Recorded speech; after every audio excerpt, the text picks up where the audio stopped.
should study Srimad Bhagavatam. And for the culture, Mahabharata, Ramayana, all these things. Not what you get on TV. You have to get from acharyas.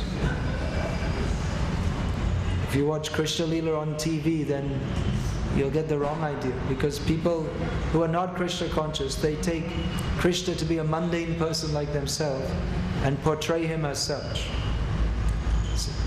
Now, there are many points, I can't go through them all here. But another point is that Prabhupada very much wanted that we have our own devotee communities in India and in the West, where we can practice our own culture and our own way of life. Because it's very difficult to be Krishna conscious in a culture which is not supportive. Prabhupada wanted these farm communities where our devotees, they live together and they practice Krishna consciousness. Especially in the West, it's very difficult to, if you're living at home and doing some karmi job, you're surrounded by karmis all the time. They have their own way of thinking and they don't talk about Krishna. So by associating with them, then our consciousness tends to become polluted. That's true in India also, but more so in the West. So Prabhupada very much wanted these communities, otherwise it's very difficult to be Krishna conscious. People are trying to take it up. And then someone who doesn't know what is Krishna consciousness, and they become a counselor for someone else who doesn't know what Krishna consciousness is, and it becomes andhaya tandai rupaniya manas, the blind leading the blind. In the name of Krishna, you can become inspired in God consciousness by reading about a meat eater. So we very much need to that's another point, we need to set up our own communities. It's not impossible, you can be Krishna conscious in any circumstance, but we really need to get proper guidance and clearly understand what Krishna consciousness is. Then we can make progress. Otherwise, if we go back to being Christians, then it's not going to help us.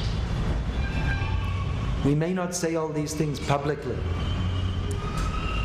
but we should understand that Prabhupada even said that it's better to be a worshipper of Kali than to be a Christian. Now the Christians, they have an idea of one God, but worshippers of Kali, they worship Kali and then they think there are so many other gods, and the worship of Kali it's also grotesque. Killing goats and sheep. Prabhupada said it's better to be a worshipper of Kali because they're within the Vedic culture, whereas Christians are not. So even though the Christians superficially worship one God, whereas the demigod worshippers, they're worshipping many gods, still it's better to be a demigod worshipper. I was wondering how that was so. I found out, I got the answer to that. This many years ago. In Bangladesh, one Hindu leader, he came to us and he said, "Oh, it's very good that you're preaching Krishna consciousness in Bangladesh. You're going among all the Hindus and inspiring them, because wherever you go," he said, we're Westerners preaching in Bangladesh. They say wherever you go, the people they see, the Westerners are taking to Krishna consciousness, and the tendency for them to convert to Christianity is stopped. And even some of the Christians, they come back to being Hindus. So then myself and my godbrother, we were teasing him a bit. We said, well, what's the value of them remaining Hindus? If they're Christians, if they're Hindus, they're eating fish and meat. If they're Christians, they're eating fish and meat.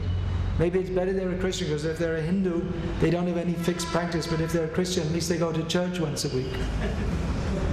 So he was saying so many things, and we were rebutting it. But he said, but if they're Hindus, they're more likely to say the name Gauranga. Because in Bengal, the Hindus know the name of Gauranga. So he said, yes, that is correct. Better they remain Hindus. And actually it's a fact. If they become Christians, especially in this country, they become very offensive to Krishna and all the demigods. So, better they don't convert. We're not on a campaign anti-conversion. First of all, we should convert the Hindus to being proper Hindus. Garv se kaho, hum Hindu hai, kyon sharam se kaho. Hum Hindu hai, lekin Bhagavad Gita ka ek shlok bhi hum nahi jante. So, kaise garv? How can we be proud? We're Hindus, we don't even know one verse of Bhagavad Gita. So we don't use the word Hindu much, but if you like to use that word, then we'll say, be a real Hindu, at least you study Bhagavad Gita as it is. Understand what it is, and follow it. Not Garv se kaho hum Hindu hai or hum Musalman or Christian ko mar dete. There's not Hinduism.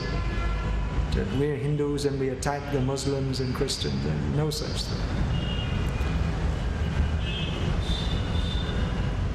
So these are some points. Also confusion, all these things. It's another point, I'm feeling confused. We chant Hare Krishna and read Prabhupada's books. There's no need to be confused about anything. But it may be difficult also if we have background of confusion. Therefore, I was just saying about how one young boy wanted to join the temple. And actually I'm in Hyderabad now for not only for that, but I'm here particularly this time for the marriage of Madhav Gopinath Prabhu, who is sitting here. I'm going to speak tomorrow at his wedding reception, although wedding reception is a modern idea. There's no such thing in Hindu culture. In Vedic culture, because what it is, they have a wedding reception, because now the wedding takes how long? 2-3 hours maximum. In Gujarat, less. And then they have a reception, finished. And then you go to Tirupati, at least in Andhra Pradesh. You're going to go to Tirupati? In Andhra Pradesh, they mostly go to Tirupati. And then they go up to Tirumala, and then they come down, and then they eat meat. Or in the wedding, they also serve meat. Not in your caste, but in the Reddy caste. So I have learned. And probably Naidu also. Naya, they're probably all serving meat. So previously there was no wedding reception, because anyway the wedding went on for 5 days, 7, how much in your caste? 7 days maybe previously. So there was no need of a get-together because everyone was together for 7 days or so. But now it's all, finish it off, and get back to the office as soon as possible. So anyway, I'll be addressing the reception. So you may be saying, well, why don't you just tell him to forget all this? When the Kashi Yatra comes, you just walk out. That's all. Well, that's also a consideration. But we have to see also what is suitable for everybody. Actually, everyone should just give up all this family life and be sannyasi. But not everyone's ready for this. So, for them, Grihastha ashram is required and necessary. And who should be in the Grihastha ashram? The best people to be in the Grihastha ashram are those who want to be sannyasis. A Vaishnava is a sannyasi, because a Vaishnava dedicates mind, body and words to Krishna. So when we give initiation, and later on there may be sannyas diksha also. But even the first initiation is supposed to be sannyas diksha, because one is supposed to dedicate mind, body and words fully in the service of Krishna. So Grihastha is also meant to be a sannyas. He's getting afraid, he's running off.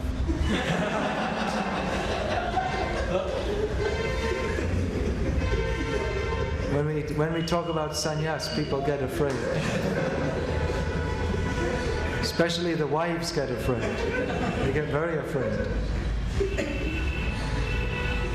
Now my husband's going to leave me. But one should be a Tridandi, dedicate mind, body and words to Krishna. In the Grihastha ashram also, one should be responsible. And even someone is married and they want to take sannyas, you say no. At least your children have to be settled.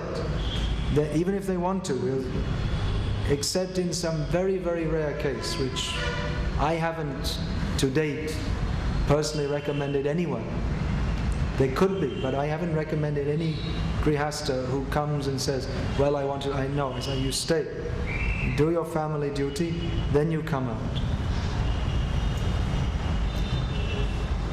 So, grihastha ashram is also required to bring up children very nicely so they can be devotees. Because we find in the Western world, due to lack of proper religious life, in family life, much of the population, they're confused, feeling helpless, depressed. Even, we're saying the Christian concept is a long way from Krishna consciousness. But even previously, there was Christian culture, there was steady family life, people believed in God, which is a lot better than what people are getting now. Even people are very critical of Islam, but in many ways, I'm not saying that we're supporting Islamic terrorism against the West or any such thing, but I can also appreciate that they feel that the Western culture, they want to come and they want to bring in McDonald's and Hollywood movies, and they'll spoil the whole. They have some culture, they have family life. In India they have this talak, talak, talak, finished. But in Iran and all these countries, they don't actually do that. Divorce is uncommon. And in India, they've only made it talak, talak, talak. You say 3 times and throw out the wife. But in the actual or the original Muslim countries, they follow the original system in which you say talak 1 time, then after 6 months you have to say another time, then after another 6 months, and then you have to get permission to say talak from the imam or whatever. It's not a very easy thing. So they have a very steady family life actually, and that's important.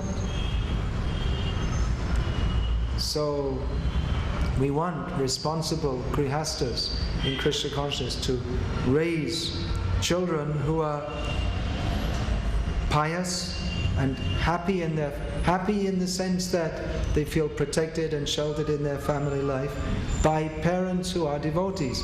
And such children, they will also be devotees. So that's wanted. Whereas in the modern world, more and more we're finding children are very much confused. I'm meeting so many different people there.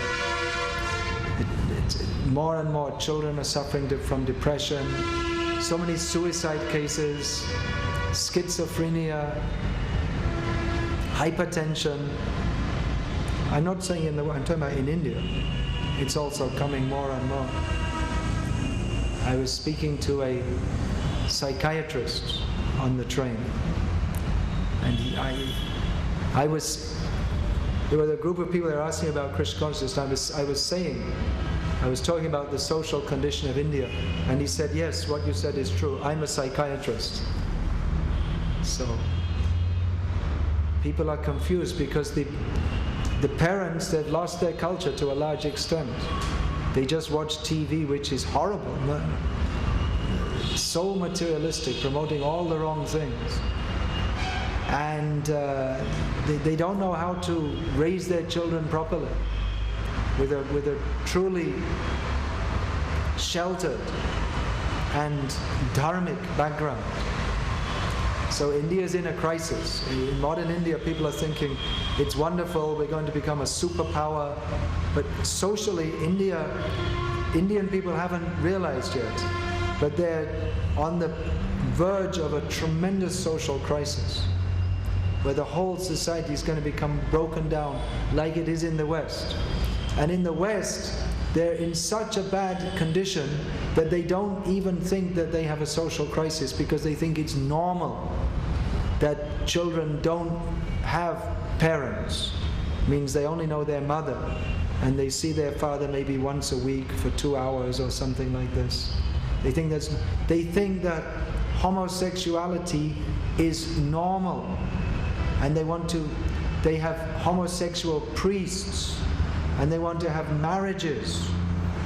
There's a big agitation in the West, and in some of our Western devotees, they're saying that we should have homosexual marriages within ISKCON also. And they think this is normal. They're so far away from understanding what is sane social life that already they think it's normal to eat beef and be religious. And now they want to be a homosexual and be religious also. And in the West, divorce is just normal among our devotees, I'm sorry to say. Because they didn't catch the culture, and now the Indians are throwing away their culture.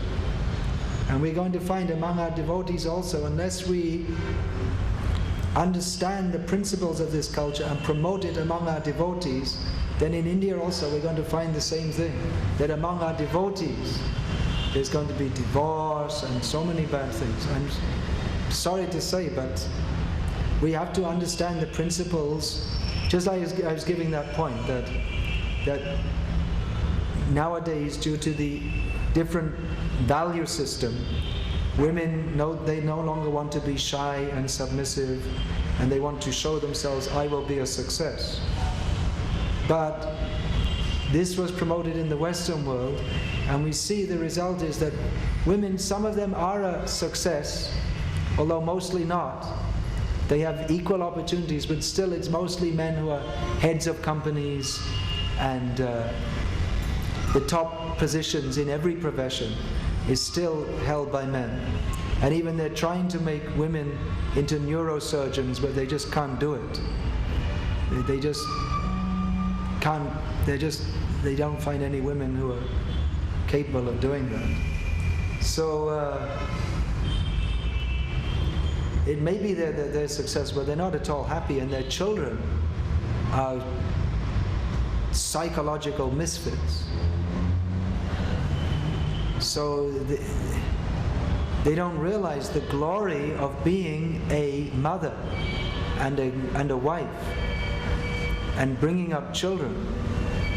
They think, well, this is just something useless. But that's the most important thing that body is meant for. And by doing that and serving Krishna, you can become completely perfect. But they're thinking, no, I have to show, and even in devotional life, I have to show it. Women should also be sannyasis and gurus and tell everyone. But they can preach in the best possible way by following the dharma which goes with that body. But they don't understand the principle, and they want to introduce, not understanding this principle, they want to introduce in Vaishnava society the misunderstanding, and the result will be the same. The result will be social chaos, as we have in Western society, and in our Western ISKCON also it's social chaos. And now they're trying to make the Grihastha ashram strong in the West, trying to stop all the divorces by giving counseling according to the Western psychological system, which will only increase the problem.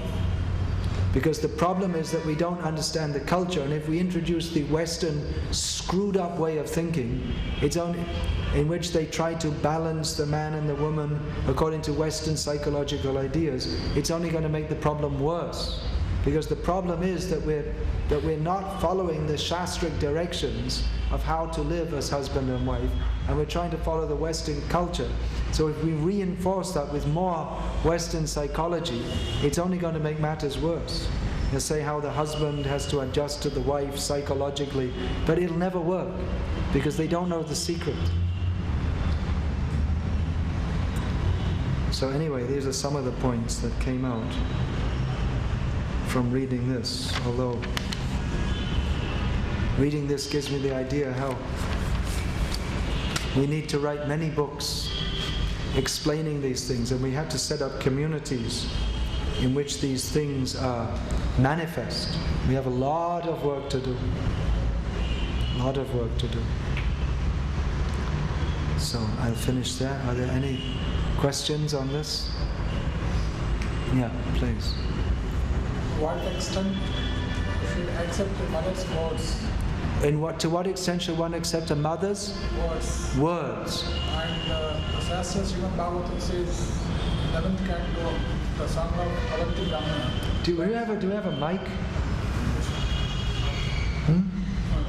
It's not working. Okay. The song of Avanti Brahmana, 11th canto says that it is not anything, it's not relatives or anybody else. It is your mind and your surrendering to Krishna that makes. And he finally recommends that one has full surrender of Krishna consciousness to Lord, means takes a You're talking about full surrender to Krishna, which doesn't depend upon relatives or culture or anything else. In this context, that's true. We have to depend on mother's words. And that's true, but not everyone is ready to come to that stage immediately. The song of the Avanti Brahmana is for one who is accepting sannyas. Not everyone is ready for that. Therefore, there is the Varnashram system to help people to gradually develop, to come to that point of full surrender to Krishna. How much should one follow the mother's words? Well, everything has to be seen in terms of advancement in Krishna consciousness.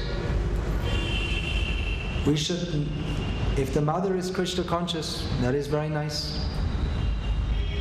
In one purport, Prabhupada writes that mother should not be Maya. In Bengali, the plural of mother is Mayara, all Maya. So mother should not be Maya. If her son wants to become Krishna conscious, she should not obstruct that by holding him back. So, we should follow mother as much as that is compatible with Krishna consciousness. We may even bend it somewhat. But if the mother is against our becoming Krishna conscious, that doesn't mean that we have to outright reject everything the mother says. We ourselves, we may not be ready to fully embrace Krishna consciousness. And it's not surprising if we ourselves suddenly have a change of heart and our mother doesn't. So we may gradually try to bring parents who are not interested in Krishna consciousness to Krishna consciousness. If we say to what extent, what do you want me to say, 60%, 50%? You're asking for a specific answer to a general question. So I can only give a general reply.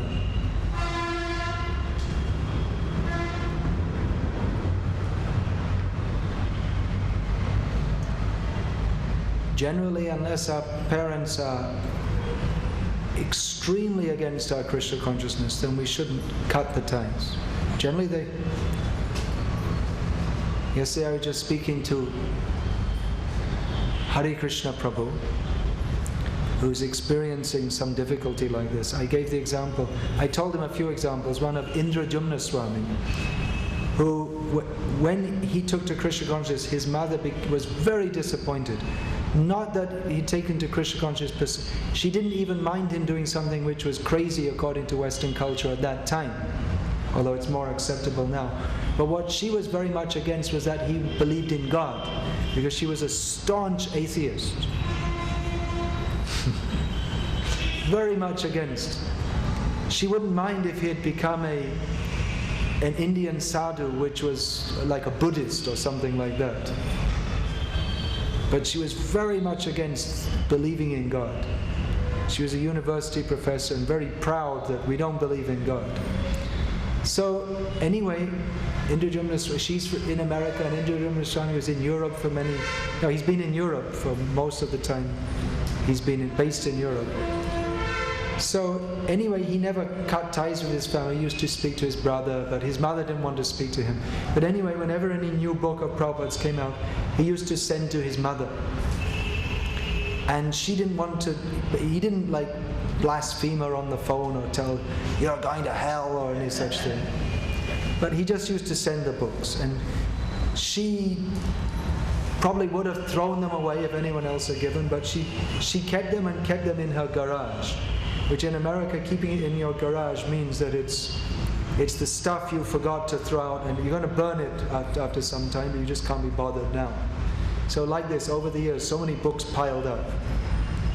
But just some feeling of affection for her son, she kept the books. So anyway, one time she had some pain and she went to the doctor, and the doctor diagnosed, you have cancer, you have 6 months to live. And then she started thinking, oh, I'm going to die. And then her whole way of thinking changed. She started thinking, well, maybe there is God after all. Her whole life she'd been against it. Then she got the books out of the garage and started to read them. And then she was asking, how can I get in contact with my son? And then, anyway, the purport is that in her last 6 months, she read all the books. And she died chanting, Hare Krishna! Indrajamna Swami ki jai! So, there's an example of how a son, even though the mother was very difficult, he didn't follow what she said, but he didn't cut her off either. And Keshav Bharati Maharaj also, his mother, similar case. Though she was a hardcore Christian, and she practically rejected him. But anyway, she also died, and two days before, you can read the stories in Back to Godhead, 2 days before she died, she got initiated, even though she was so much against. So we may not follow the instructions of parents who are very much against Krishna consciousness, although we shouldn't be against them. And you never know, Krishna might help in the long run.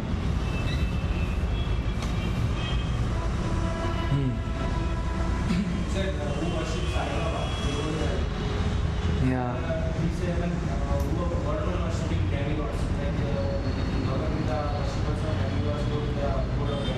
Yeah.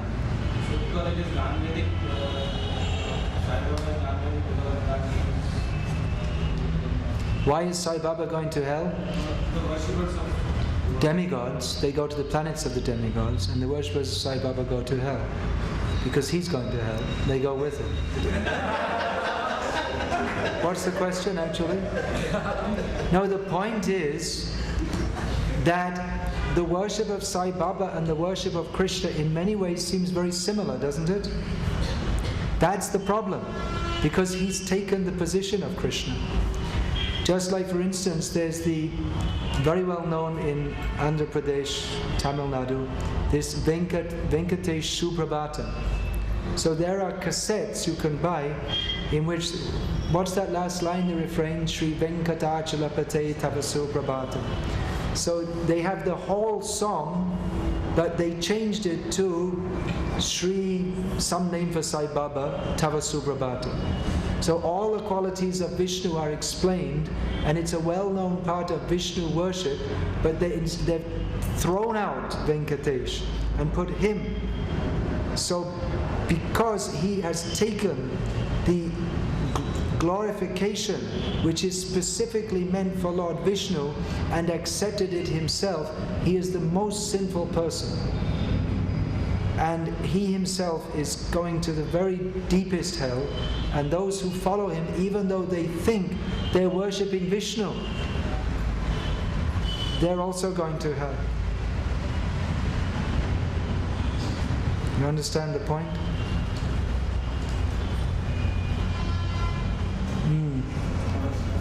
Sometimes you go to collection. So some people who are basically donors, they said they are ready to give donation. But you said Bhagavad Gita, Krishna and all these things are there. School programs and teaching. So why don't you do something which is social welfare work that is against people's actual interest? But our own devotees, they think, yes, we should open schools and then people will be happy and distribute the food, and say a few mantras. Hope we remember to say a few mantras and convert it into prasadam. And as we're distributing food to the poor, they also become victimized by this way of thinking. Srila Bhaktisiddhanta Saraswati Thakur said that even the neophyte devotees ringing the bell in the temple during the arati of Sri Sri Radha Govinda, that is unlimitedly more beneficial materially and spiritually than opening millions of hospitals and schools. Don't just say Hari Bol, try to understand how it's a fact. You cannot help anyone materially, actually. It's our duty, if there's poor people, you give them something. All right. But this organized welfare work, actually, that is the duty of the Rajas or kings. They should do that. Or the government. There should be no poor people in the state. And education, actual education means to educate people in Krishna consciousness. So this idea that we should do some service to society, they think that distributing Bhagavad Gita is not service to society. They don't know what, they're absolutely on the mundane platform. So we find that if we tell people that we're distributing food, people like to give donations. Oh, that's very good. They feel I'm doing something good. If we tell people we're distributing Bhagavad Gita, they don't understand. They think, what's the value of that? Better distribute food, feed the hungry people. There are not so many hungry people anyway. You ever saw any hungry people? No one in Andhra is starving, that's for sure. They're mostly pretty heavy, well-set people. Research there may be some places. I've traveled widely all over India, Bangladesh for so many years. I must say I saw no one starving. There may be some people who are hungry, but what happens is they actually have, in many cases they have money, but they spend it on booze. So then their families don't get. How to convince them? Well, it may not be very easy. You think you're going to change someone on the spot? You give them Prabhupada's books. Tell them, you read this book, and after reading, then we'll come and discuss this. And you try to understand how this is the best benefit. But mostly they don't want to understand. Because Matyana Krishne Paratasvatova, they don't want to understand. They think that happiness means enjoying the senses, and that we shall be good by helping others to enjoy their senses. And if they don't have enough food, we shall give them food and they shall become strong, and then they can enjoy sense gratification. And we shall open hospitals so they can become healthy to enjoy sense gratification. And we shall open schools so they can earn money and then they can enjoy sense gratification. And we can develop the nation so that we can all together enjoy more and more sense gratification. So mostly what people think is religion. They say, yeah, it's good you're distributing Bhagavad Gita. They have no idea how it's good. So it may be very difficult to convince them immediately.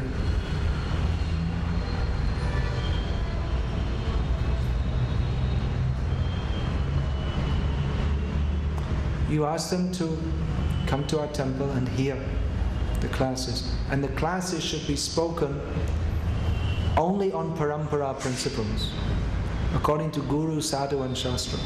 not according to modern psychology or atheistic, humanistic ideas, not reinterpreting what Vyasadeva and Prabhupada have given us, which is more and more, unfortunately, sorry to say, becoming a feature of our ISKCON, that they want to reinterpret. So we should read Bhagavad Gita as it is and not reinterpret it. It's very strong. Are we ready to take Bhagavad Gita as it is? Namam dushkritino murha. Krishna says, Prabhupada so many times used to quote. But we're often finding, if we quote these verses, the people who are not Krishna conscious are all rascals, then we'll find protests even from within our ISKCON. Oh, don't say that. Why not? Because they also want to be rascals.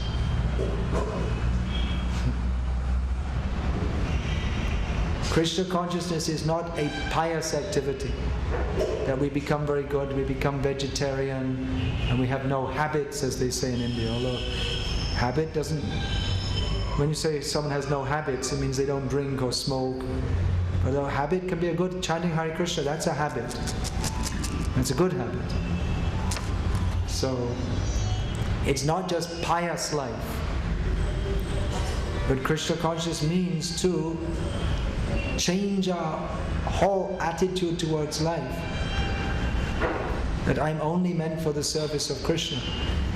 Actually, Krishna consciousness, according to the modern way of thinking, it's antisocial. People will say, well, if everyone becomes Krishna conscious, what will happen to all the factories? We'll close them all down. You don't need factories. You live in the village and chant Hare Krishna. You don't need to import rubber tires from here. You make rubber tires in Mathura.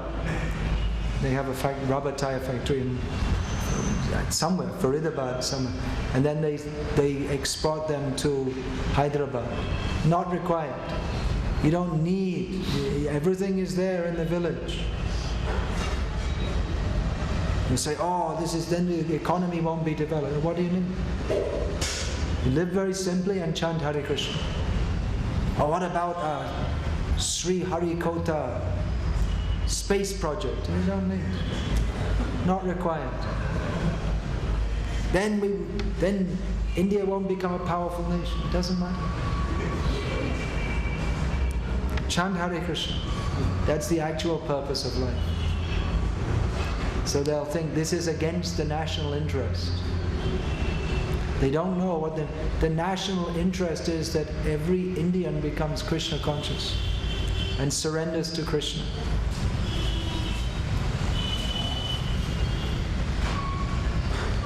Krishna consciousness is not pious life. It's not that we lead a pious life and we ask Krishna's blessings to bless us that we can live very good life in this material world. No, not like that. We'll finish here. Hare Krishna. All glories to His Divine Grace, Srila Prabhupada.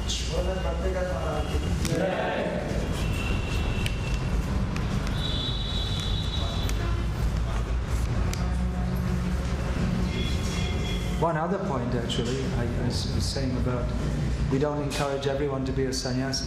Another point is that everyone is not ready for that anyway. If someone say, I'll take sannyas, but they're feeling, yes, but then after 1 week or 10 years maybe, they feel, I can't go on. The material desires are difficult to overcome. So Grihastha ashram is all right. You practice Krishna consciousness, you have family life, social life, all these things, and be Krishna conscious also. So philosophically speaking, yes, everyone should just come out of material life, but not everyone's ready. So it's a system for helping people to gradually become advanced. That should be understood also.